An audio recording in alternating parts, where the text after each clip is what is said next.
cómo es que esta inseguridad termina afectando la economía. Es de lo que hoy vamos a hablar con Paola del Carpio, que está ya con nosotros. Así que nos vas a dar, por favor, Paola, las cifras de este impacto que a todos nos deben interesar. ¿Cómo estás, Paola? Hola, Fátima. Así es. Este es un tema que nos preocupa siempre, ¿no? Nunca sale de nuestra cabeza porque todos los días salimos de la casa un poco sin saber qué va a pasar.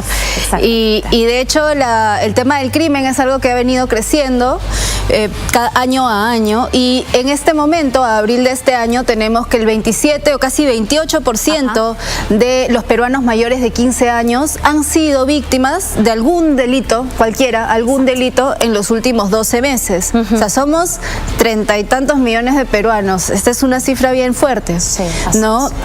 Y algo que preocupa también es que, claro, vemos casi el 30% ha sido víctima, pero de ese porcentaje, solo el 16% elige hacer una denuncia, ¿no? ¿Y por qué?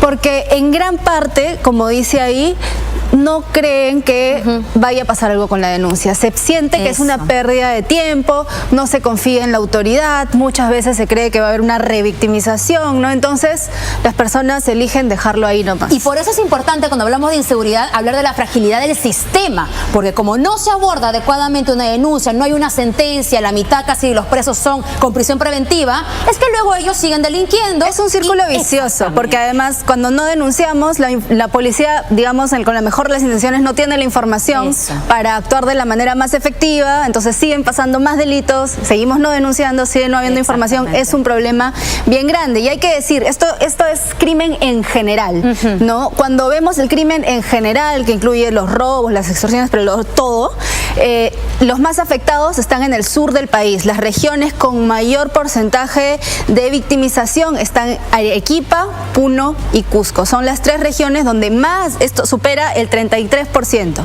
Incluso en Arequipa hablamos casi del 40% de la población. Hay regiones con mayor índice de delitos. Así es. ¿Verdad? Entonces ahora vamos a ver por tipos de delitos, ¿no? Un poco estaba contándoles del crimen en general, pero ahora cuando vemos el más común de todos, el robo, celular, dinero, cartera, ahí sí vemos una victimización más alta, porque eso es lo más usual, lo más común, donde sobre todo en el sur del país vemos fuerte incidencia. 2.5 millones de peruanos fueron afectados por este tipo de crímenes el año pasado. Pero algo que nos preocupa mucho y que le estamos viendo mucho ahora en las noticias, y que además tiene una fuerte incidencia sobre la economía, porque genera cierres de negocios, que la gente no quiera salir tanto como antes, es el tema de la extorsión y las amenazas e intimidación. Paola, también. Es que es muy difícil, porque uno invierte y con mucha facilidad se pierde todo. Y no solo es cuestión de perder dinero, ya es un tema de integridad física, de la vida familia, de tu familia, ¿no? Entonces, vemos que esto ha crecido mucho en los últimos años, y que 44.000 personas fueron víctimas de extorsión en el Perú en el año 2023, del registro que tenemos. Aquí los que tienen una mayor victimización en términos porcentuales son Madre de Dios, La Libertad y Ucayali. En número de personas, porque es donde hay más población, Lima, con casi 20.000 casos de extorsión el año pasado, La Libertad con 8.000, ¿no? Son dos regiones que preocupan mucho, ¿no? Porque hay muchísimas personas afectadas por el delito. Y coincide con regiones donde se también ha acaparado un grueso de las economías ilegales, derivadas de diversos delitos, narcotráfico. Y donde hay mucho movimiento económico, ¿no? Donde hay más mercados, también el crimen está ahí presente para ver qué puede sacar de esos mercados, ¿no?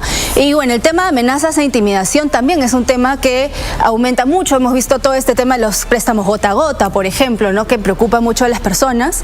En el caso de La Libertad, particular, digamos, alerta, habemos como más de casi 30.000 personas afectadas por este crimen el año pasado, ¿no? Entonces, esto sí es algo que preocupa, que aumenta. Estos crímenes en particular están en aumento y se necesita mucha información, mucha inteligencia para combatirlos.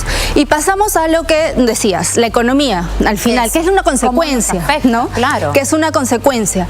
El 2% de los ingresos que generan las empresas en nuestro país, de acuerdo con un estudio del Banco Mundial, se va o en costos por lo que se pierde dado el delito, o en costos que tienen que ver con cómo me protejo del delito. Hay muchas, tanto empresas como familias también, buscando alarmas, seguridad privada, buscando suplir lo que el Estado no está sabiendo dar, ¿no?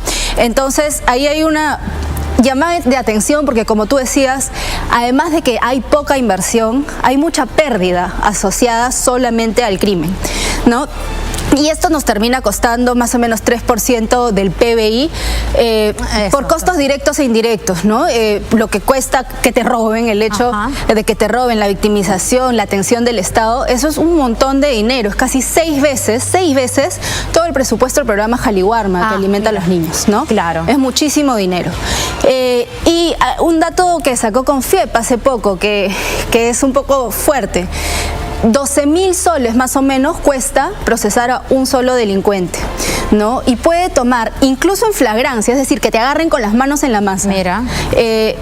Puede tomar hasta 21 meses todo el proceso de detención de este delincuente y en más de la mitad de los casos la policía los agarra y terminan sueltos. Más de año y medio, es decir, casi más de lo que tomaría normalmente un caso, con un primer periodo de prisión preventiva de 9 meses, casos complejos y más, y hablamos de criminalidad finalmente, del delito común, también tú nos decías. Así es, entonces necesitamos buscar cuáles son las soluciones desde la economía, ¿no? ¿Qué es lo que podemos hacer con la información, con la inteligencia, con todos los avances que ya existen para hacer esto más eficiente, ¿no? Claramente hay temas de corrupción, sí, pero también hay temas de queda mucha ineficiencia dentro del Estado, mucho que se sigue haciendo en papel, mucho que se puede mejorar dentro de los procesos y de las condiciones en las que se encuentran las comisarías. También hay que decirlo, no es que los policías trabajen en las mejores condiciones tampoco. Ni las comisarías, ni las sedes fiscales, ni el Poder Judicial, donde uno se choca con los expedientes en el suelo. Es decir,